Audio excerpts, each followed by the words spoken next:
I think it's really an important question in life to say, what are you a fan of? What are your passions in life? Um, you know, what makes you a so-called fan of something? Diehard. For all we care about, right? And first of all, a big reason why I was raised to be a Cleveland sports fan was obviously because I grew up in a suburb 30 minutes south of Cleveland. And when you're raised in an area where you see so many Browns fans and it's kind of like your home team, it's kind of like saying I go to my college Bowling Green, but I'm an Alabama fan. Like, I can see it. It's okay. My dad's niece's uncle's girlfriend's referee for the club sports teacher is an Alabama fan. That's why. Okay, cool. I don't want to hear the story. You make your excuse, whatever. You're an Alabama fan. Great, cool, go win. Um, you can be a fan of whoever you want. I really don't care. It's your choice, your life. I will say though, there is a huge difference between being a diehard fan and being a fan. So like there are some people in the world where like they have like multiple teams. I'm a fan of the Chiefs and the Packers. I'm a fan of the Bears and the Texans. There are various reasons. It's your life. It's your way of watching. I can't really tell you how to live your life. Um, I think for me though, I really love being Cleveland. And I'm biased. We already know I'm biased. I'm always gonna be biased. It's who I am. But I at least admit it. There are some people who would say, the Packers fans are the best in the world, and they don't realize they're biased. I'll realize I'm biased. I understand I am. Um, Being a diehard fan of the Browns, honestly, the difference between being a fan is a fan, you'll watch some games, maybe you'll watch every game, but you really don't know all the players. You probably don't go to many games. You don't really follow the news that much. They start losing, you kind of don't hold pride. If they're winning, you're like, yeah. If they're losing, you're like, oh crap, I'm not a Browns fan. So it's like, I've kind of learned, I'm what, 20 years old already? Really hard to believe. I've really come to realize that I've really enjoyed my experience being a Cleveland fan. Um, Basketball, you have LeBron James. People are always going to say it's Michael Jordan. I don't understand what that has to do with it. I don't understand why, like, I feel like a majority chooses Michael Jordan because of LeBron's finals record or something. I'm just going to admit it right now. I'm a Cavs fan. I'm not really a diehard fan. For the Indians, I'm like in between. Like I'm a good fan. I do know the team. I do follow the Indians more than the Cavs. But the Browns, I'm a diehard fan. Football is my number one sport. Always will be. Whatever, right? I still don't understand why everyone is just so sold on like there's so much hate. Like I don't know why like you should respect LeBron, but there's so much hate. Um, just for him losing finals, like he still went to the finals 9 times, or was it 9 times or 8 times, whatever. Like I said, I'm not a diehard fan. I don't know this stuff. I'm not gonna act like I am. But LeBron James went to like 5 finals in my lifetime. I had fun. I had fun. That's what it comes down to. I had a lot of fun. The Cavs were 1-4. They lost to the Spurs, the Warriors 3 times, and they beat the Warriors once. Um, I really think just being there, being there in the finals, watching your team be there, that's what sports is all about. And if you think it's all about winning, that's your answer. It's subjective. I can't tell you what fan to be. I can't tell you how to live your life, who to love. I can't tell you. It's your life. But I will say, although subjective, I think that if you're a fan and you don't have fun if they don't win, it's not really a good way to live life. I think that you're kind of missing out. It's the thrill of it. It's the because you can't win every year. In basketball, there's 30 teams. 29 of them lose. Like, if you don't win, your life's over.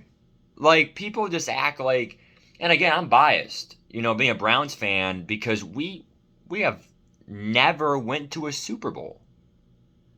But at the same point, I have had so much fun being a fan, and that's what I appreciate.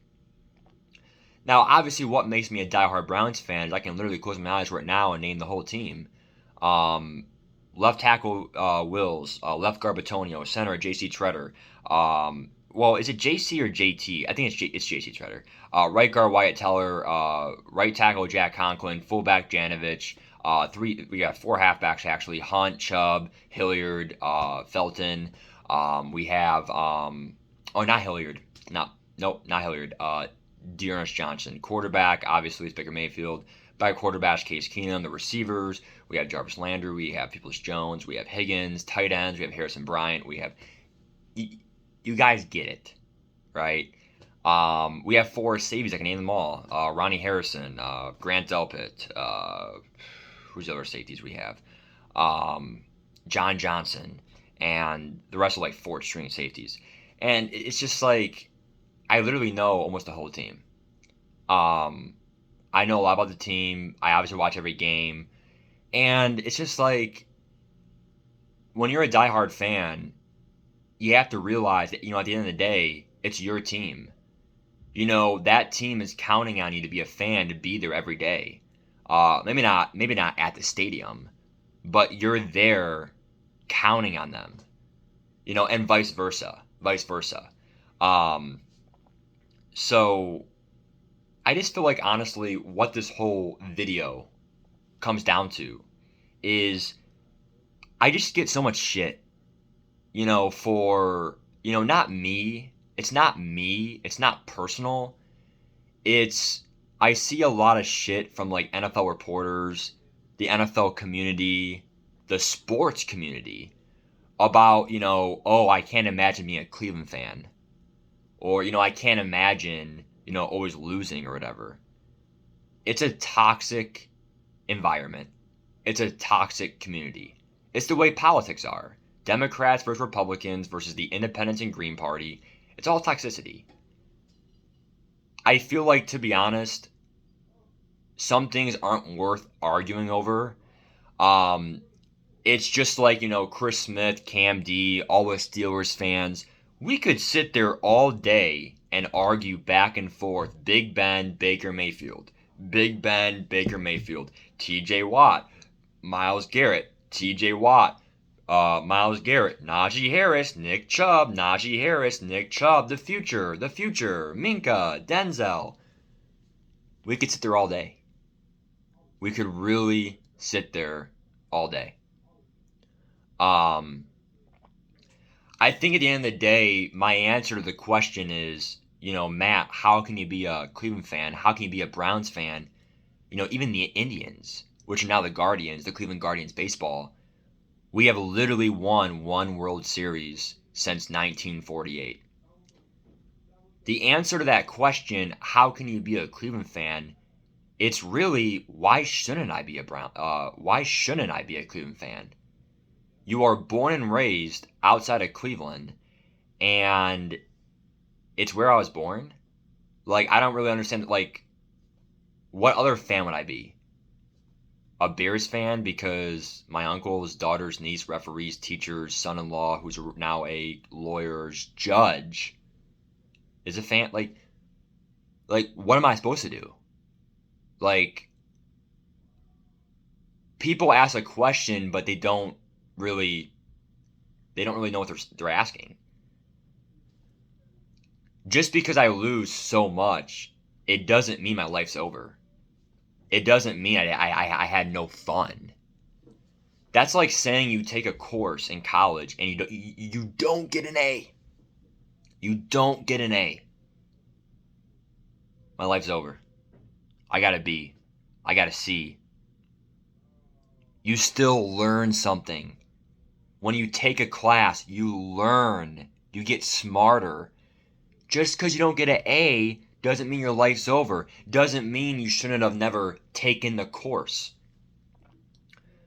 Flipping that to being a fan, when people ask myself, well, the Browns lost, I should have never watched the game, or the Browns lost, I'm not a fan anymore. Like, wasn't it fun? Wasn't it an enjoyable experience? Wasn't it thrilling? I mean, if you get killed 30-0, if you get killed, that's understandable to feel it in the moment. But in the grand scheme, it's a long season. It's a long franchise. The Browns were 0-16 4 or 5 years ago. And last year, we were 5 points from the AFC Championship. You build a team. You try to build a dynasty. You stick with the team. And it's subjective. You be whatever team you want to be. But I just think, in my opinion, I absolutely love Ohio. I love Cleveland. It's who I am. It's who I always will be. And I'm there for my city. And I hope that you guys go out there and feel the same way about your team. And I know that not everyone can feel as passionate as I am, because I'm very passionate about my team at a high enough level where some people can't get there. But, 0-16, Cleveland Browns, I was there every week, rooting them on at Buffalo Wild Wings. And, the whole LeBron James thing, he saved Cleveland basketball. I don't really like basketball. I really don't like basketball that much. He saved basketball for me. And we drafted him at 18 years old from St. Mary's High School. 18 years old. I'm 20 years old. Can you imagine me in the NBA? He was 18 years old, and he just took over the NBA ever since. I'm not saying he won everything. He didn't win everything. It's not about wins and losses. It is for your job. It is for your job. If you're a coach, sometimes you have to win or lose.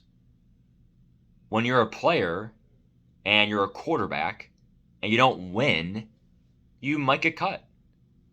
You might get terminated. You might not get a contract. But when you're a fan, I'm a fan of LeBron. Just because LeBron loses, don't really know why you're hating on him. He's still one of the best players to ever play the game. You have to respect that. People don't respect Tom Brady. I know Deflategate, I know there's some gray areas, but Tom Brady is still one of the best players ever freaking breathe. I'm a Browns fan. He dominated the AFC. I respect him completely. The guy has just been phenomenal. It's beyond me. And I just think that more people in the NFL community, they need to just start appreciating the fun of the game. And they need to more appreciate what it really means to be a fan. Because the bandwagoners, the fake fans, I'm not a fan anymore, they lost. We need more true fans in this world, and it kind of is what it is. I'm going to leave on this 1-minute speech. I see it a lot in relationships, romantically. When you marry someone, if you choose to marry someone, and, you are in a relationship, right? People have to realize there's going to be ups, and there's going to be downs. And people who leave right after there's one bad thing or one fight, one verbal fight, or if one person forgot something and they were so mad. There are ups and downs to being a fan of a team. just like there are ups and downs in families, relationships, marriages, whatever. I think, in my opinion, although subjective, I think the true people in this world, I think some of the most genuine people are the people who are able to stick it out and say, you know what? I've come to realize that my significant other, who I'm married to, there's some issues. There's some issues, but we can work through it. And, that's the person I'm married to. And I married them for a reason. There's so many good things about them. I'm going to stay with it. Just like being a Browns fan. Yeah, we were 0-16. Yeah, we have our flaws. Yeah, we can never beat Pittsburgh and never beat Baltimore. But that's still my team. And I'm going to be there to the end. Because I chose this team for a reason. It's where I was born. And I wouldn't have it any other way. So I'm very excited. And I just hope other Cleveland fans feel the same way. Keep your head up. Like I said, I feel like I'm a rare case. It's really hard to be this passionate about a team, but I still think I just see too many fake fans, too many fake marriages, too many fake relationships.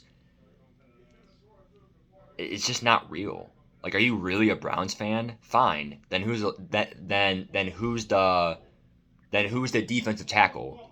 Malik McDowell. Exactly. Um. All right. Give me your reaction and peace.